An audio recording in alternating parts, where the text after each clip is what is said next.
Part 3. I wasn't there for the initial confusion that swiftly turned to rage, but my mom and my brother gleefully recounted the story later. All four of them turned up in their beautiful white dresses with their beautiful makeup and hair and were completely absorbed by the rest of the crowd. They didn't stand out. They looked exactly like everyone else, except for my mom and my brother's wife, who wore purple like me.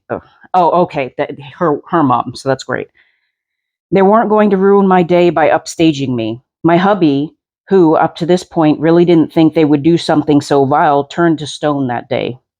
They had finally shown the depths that they were willing to sink to, and at last the fog was swept away. I really like this girl's writing style. I turned up in the sidecar of a Harley.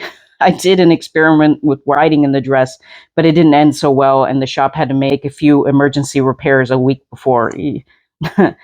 And I walked down the aisle to the Imperial March myself. My brother was my maid of honor, and his wife was my hubby's best man.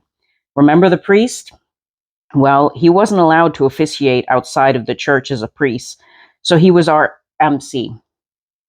This was the icing on the cake because I saw mother-in-law's face light up when she saw him until he introduced the marriage celebrant and handed her the microphone. We had a pagan hand fasting, jumped over a broomstick, and walked down the aisle to Sweet Child of Mine by Guns N' Roses while our two kids played air guitar and danced ahead of us, and ignored mother-in-law and sister-in-law when they tried to get them to go over there. I came face to face with my mother-in-law at the door. She was incandescent with rage. She went to speak, but my hubby stepped forward and she shushed her right in front of everyone. It was glorious. She didn't speak to either of us for the rest of the night,